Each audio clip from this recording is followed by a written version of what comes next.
Hi, Krislyn. How are you?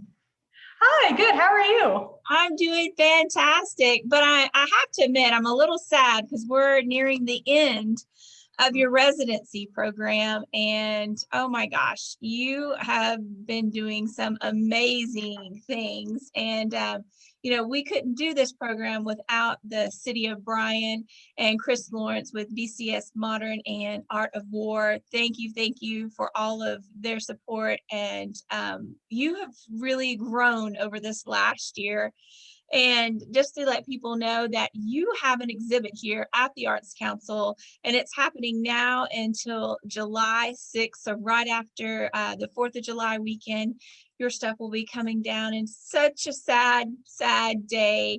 But I am super excited to see where you're going with your future. And oh my gosh, you've done amazing work with your residency program. And for those who have not watched one of our videos with you before, can you give us a little bit of background about who you are and why you chose this residency? Yeah, of course. So I'm Krislyn. I'm originally from Houston. I went to A&M and I just finished with my Master's of Fine Arts back in last August, and then came to this residency. So the residency is a year long. It's here in downtown Bryan in Kasparov Lofts, provided by Chris Lawrence and BCS Modern. And so I've just been making art down here, interacting with the community, teaching a couple classes there at the Arts Council, and really getting my career as an artist kicked off. So this has been a really great opportunity, and I'm so grateful to all of you guys who made it possible. And you have taken full advantage of every opportunity. And I've been hearing some great things, especially from the community when you were getting involved with a lot of stuff that happens in downtown Bryan with the arts, with art steps, the festivals. I'm like, oh my gosh, you have really jumped into that community. Even the First Friday stuff, man, girl, you have really taken a hold of that opportunity with downtown Bryan with all that they have to do in that cultural district. So thank you for taking your residency and going through and doing all that you possibly can. So let's go through some of the stuff that you have here at your exhibit going on right now. So your first one is this. Can you give us some information about what you have going on here? All right, so one of the main big projects that I worked on with this residency, especially all through late summer and into the first half of winter, was my fronts series. So this is the very first one that I did. And all of these are basically taken from the fronts that roll through Texas here in late summer through all throughout fall and into winter. And so having grown up in Texas, but I also hate the heat. So that first cold front that comes out of nowhere, you go to bed and it's 90 degrees, you wake up the next morning and it's 40 degrees, and it catches you off guard when you go out the window, or I mean, when you go out the door in the morning, are absolutely like my favorite day of the year here. I love them.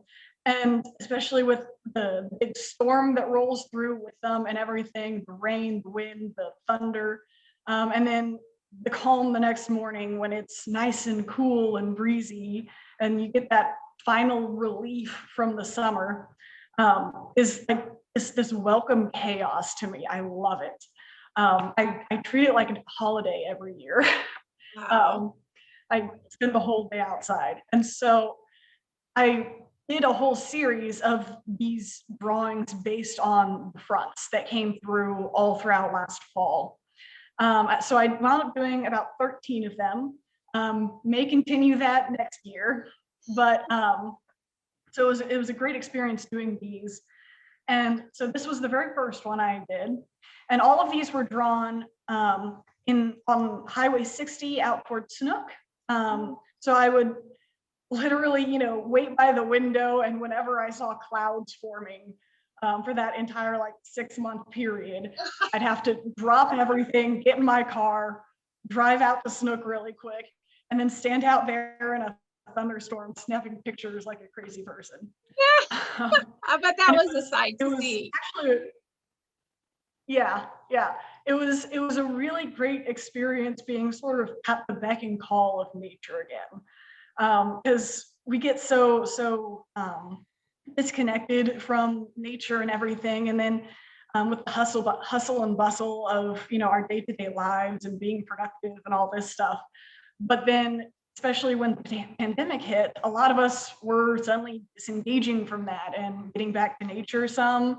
And not like we could travel, but we could look up at the sky. And we probably spent a lot more time doing that now, since we have to be outside. We had to be outside to meet people and stuff. And so this was I feel like this experience really fit the pandemic and a lot of our experience of it, that all of a sudden there was all this uncertainty, but we kind of had to learn to appreciate it. And things could change at any minute, but also there was some good things that came out of it. And we kind of had to reconnect with the uncertainties of nature and the world around us, and learn to live with that again in a way that I think we kind of had forgotten about. So if you want to go to the next one. You got it. This was also one of those. And you can even go to the third one there too. On this one, I really like how you got the rain right in front of that big storm happening. Mm-hmm. You can also see it from the previous one to the second one here, that if you line up all of these drawings that I did chronologically, you can actually see, the fields were really lush in summer, and then by winter they're all fallow plowed fields. So you can actually see that change between the previous one and the next two. Oh my gosh, yeah, because the first one, yes, you see all of the great crops out there, and then now we're getting to our plowed fields. Yeah. Wow. So this one I think was just like grass and dirt, but you can see there's a road turnoff there and everything. But so like I said, I made 13 of these. About half of them made it into the show because I sold other ones, so that was nice. Wow, that's exciting. Yeah, so thanks to everyone who bought one of those. And did you also have these, because I also remember during your residency, you did a show out at the POV and the Stella. Yeah, so I showed these at the POV Cafe. They're attached to the Stella Hotel. Great space, great view of the sky around there too. Yes. One of these drawings, one of the ones that sold, was actually from the tower out there by that lake. Oh, wow. And so it's a great spot, and it was really nice getting to show these there. I also showed a couple of my larger works there in the hotel lobby as well. So that was fantastic there. So if anyone has a large wall, they need to come check out your work, because it looked beautiful in the Stella Hotel. It did, yeah. So all of these of the front pieces are 11 by 14, so they're actually some of the smallest work that I've done. And I think part of the reason I did that was so that you could look at all of them sort of side by side more, instead of getting lost in a single image. Because part of the joy of the fronts to me was the variety in them and how much the clouds could change from one moment to the next. Like a lot of these drawings that I did were actually taken of the same storms, and then just at different times, because the clouds change so quickly, but at the same time, or they're constantly changing, but also more slowly than you think. And so I would just sit there taking photo after photo, and then I go back and look through them. And if you look at them in sequence, you can see the change. But then you look at one, skip 5 photos ahead, and look at the next one, and it's an entirely different scene. And so that's actually what's going on in a lot of these photos, or in a lot of these drawings. Wow. Mm-hmm. Incredible. I just love the details of the clouds. Yeah, it was actually really nice getting to focus on this one subject matter so much, and in that clouds are notoriously difficult to draw in some ways. They do unexpected things with the light and everything. And they have these, incredibly delicate and complex forms and everything. But I just drew clouds over and over again for, 6 months. And now I love them so much. And I love drawing them because you get so much variety out of them. Oh my gosh, yes. Oh my. Yeah. And this next one, this has to be downtown Bryan, right? It is. Ah, Yeah. yay. So I was out there for one of the first Fridays. It was actually the anniversary one when we had the big hearts outside the Hearts for Downtown Bryan. So I painted one of those and had a booth out there near it, talking to people about, classes and, checking out my work and all that stuff. And so as we were getting ready to pack up for the night, I was right next to the courtyard in front of the LaSalle Hotel, sort of just across the street from it. And I could see the moon with, I think it was Mars because it was kind of reddish, set it, rising right over that gate there. And it was just so perfect and picturesque. And I saw, everyone walking by who happened to look up and see this stopped and took pictures. Everyone did. Oh, wow. And I was no different. So I just captured that image in my head right then and had to come back home and draw it immediately. Oh, wow. Super gorgeous. Yeah, I really enjoy working with these night skies and stuff because getting that rich black that you can't even get that with like acrylic paint or something because it's all reflective, and the charcoal is that matte black that just sort of swallows you up and doesn't reflect any light at all. And so when I'm making that rich black, I mean, I'm basically just grinding charcoal dust into the paper with my bare hands. Oh my gosh. And it's really fun. It's kind of like, a kid finger painting, except that I'm literally just doing the whole thing black pretty much, except for, the outlines of the moon and the star and everything. Yeah, because the part that's white that's showing through, that's the paper, right? Yes, that is the paper. Yeah. So that is a white piece of paper that I just did charcoal all of the black. I mean, you went to town on getting that black on there. I mean, and this piece is actually in our lobby right now with your exhibit, and it is absolutely beautiful. Thank you. Yeah. No, all the pieces that I'm showing here today are all there in the lobby for anybody to come look at if they stop by the council. But yeah, this one's right over that fireplace there, and it's a really great spot for it. Very pretty. Now we're getting into some of your larger pieces. Yes. Yeah, and what size is this guy? Oh gosh, I believe he's like 8 feet long. I think so. I think you're right. About 2.5 feet tall. It's kind of a long, skinny one. Yeah. So this one is actually based on when I was in Galveston camping over a weekend, right when Hurricane Marco came through. And so it didn't actually like hit Galveston, but it swung by and went on to Louisiana, like every hurricane does. Everything hits Louisiana, but poor Louisiana. I know, for them. But so this was the morning after Marco passed by. We'd had a little bit of rain and wind and thunder, but not much. And so first thing the next morning, right, was as the sun was reflecting off the water and really just starting to break through those clouds.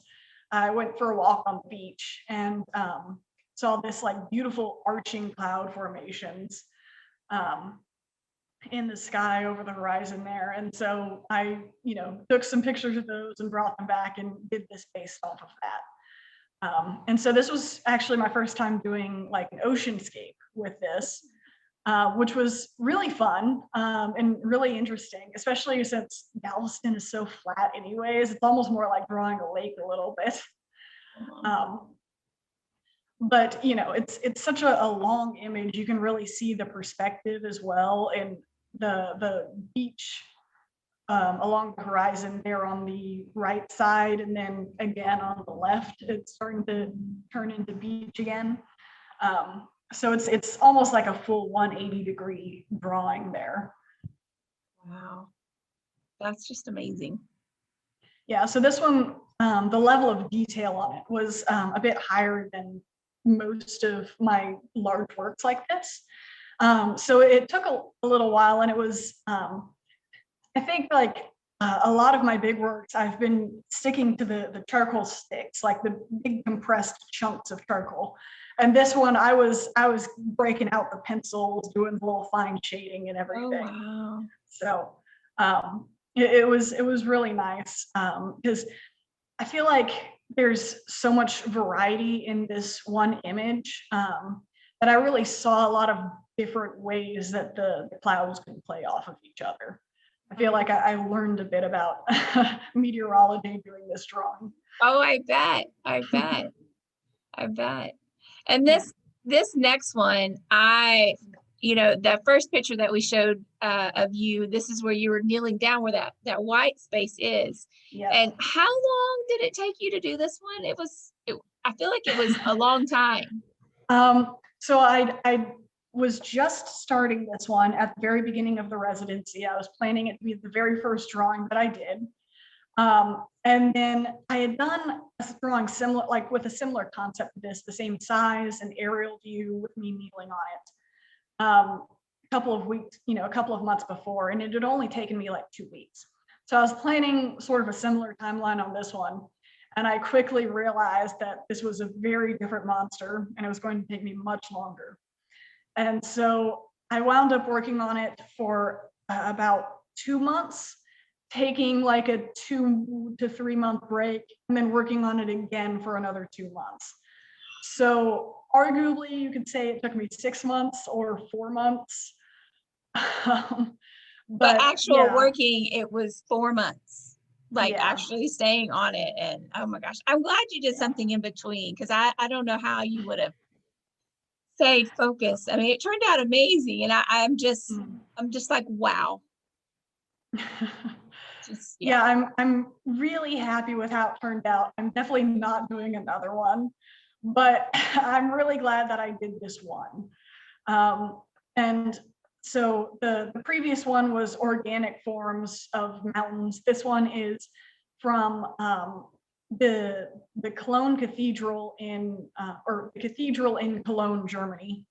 So you can see the cathedral with the very long shadow on the right-hand side there next to the train station.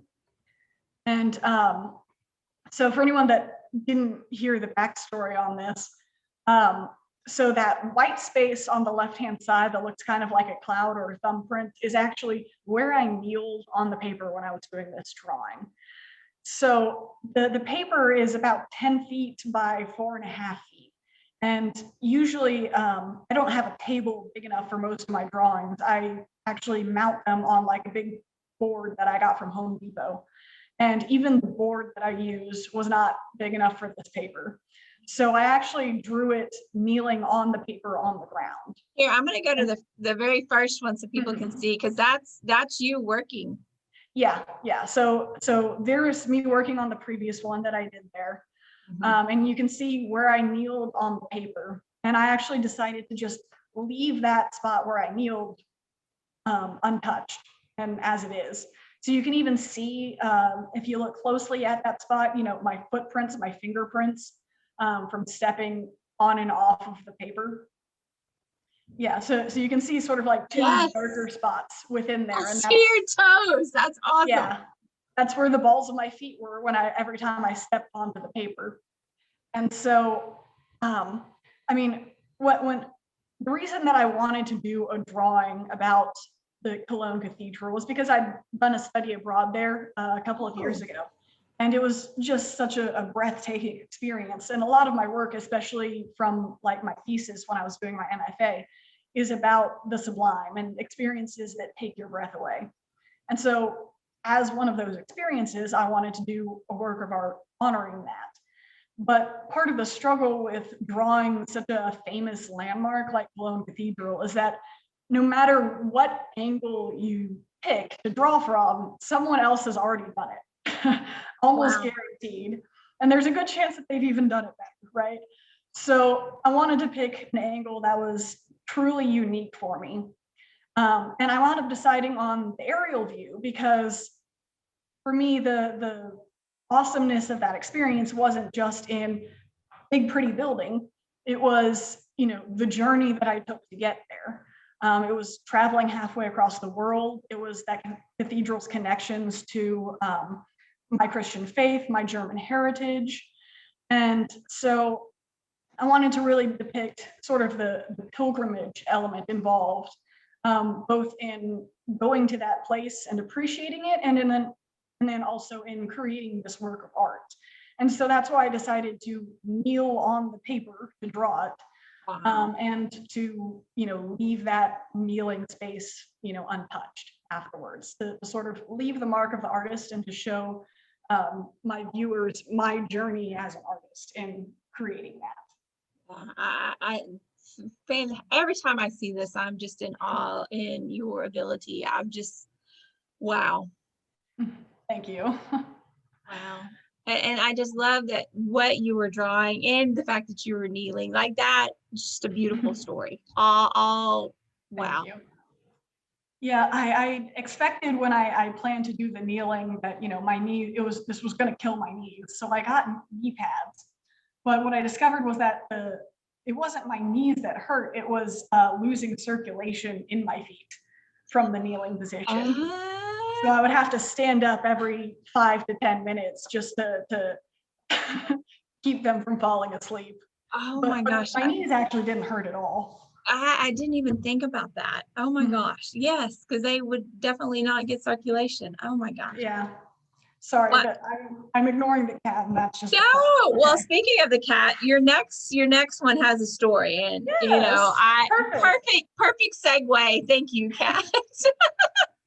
That worked out so well.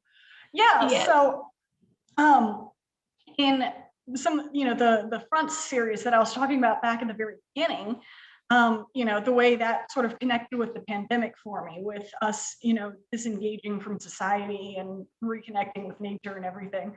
So this was my other sort of big pandemic work.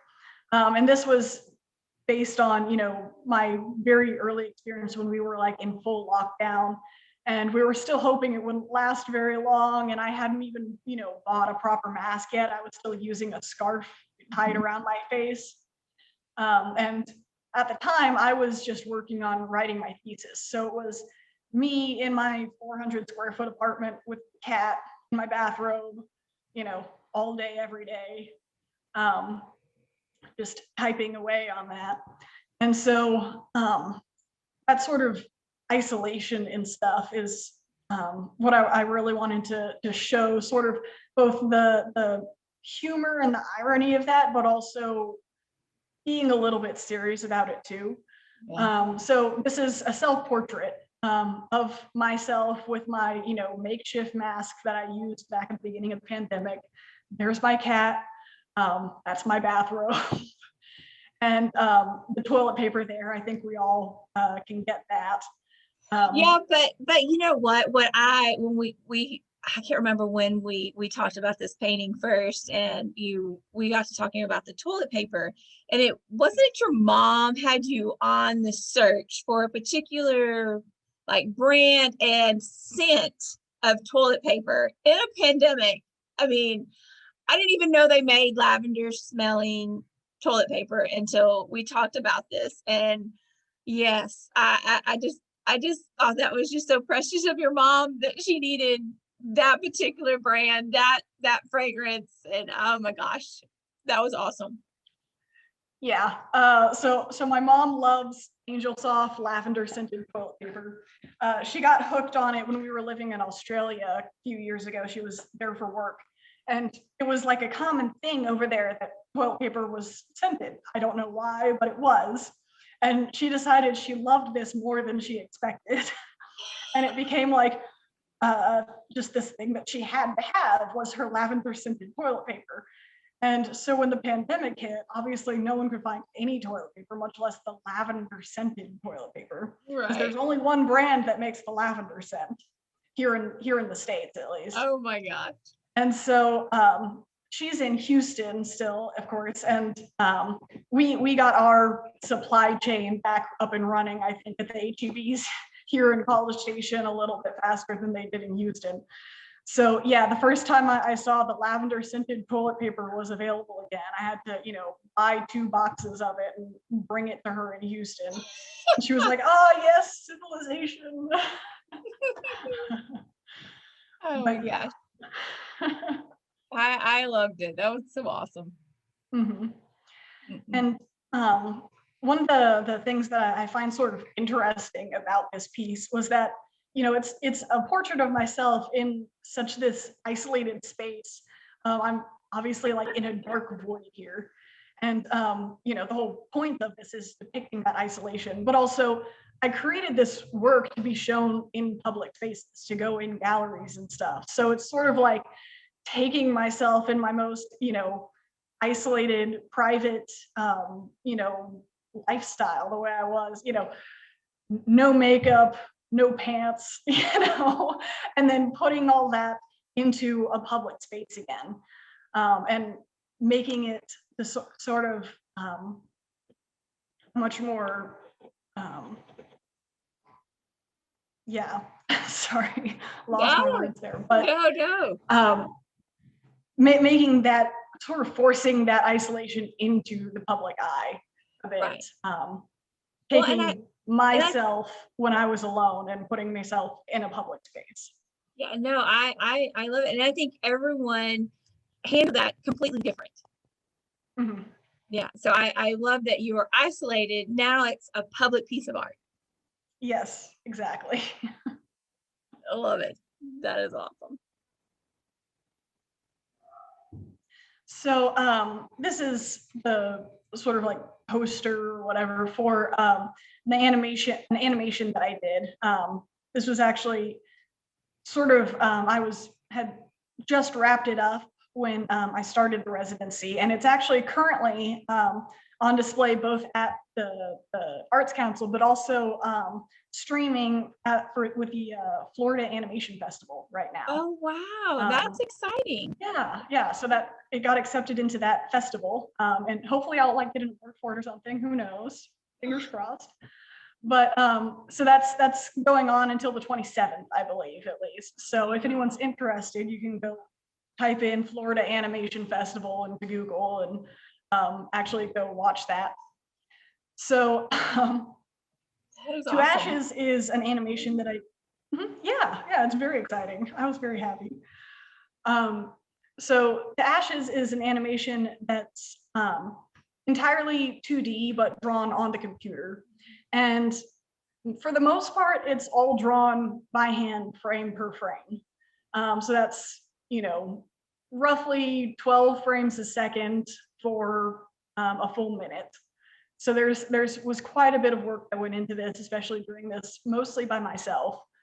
And it has kind of an interesting look to it. There was a lot of experimentation that went into developing that.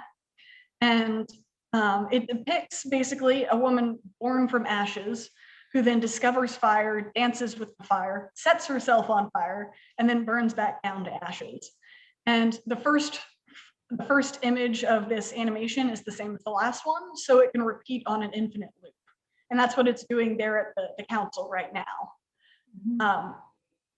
And so I wanted this to be sort of an allegory for the way that we, love and loss in all of our lives, basically. The way that we find our passions and our loves, we pursue them.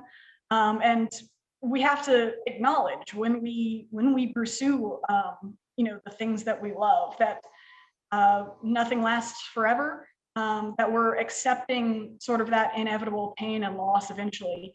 And this animation is really meant to kind of celebrate that and to find the strength in that and the fortitude, and to honor the way that all of us choose to put ourselves out there and to love and pursue our passions over and over again.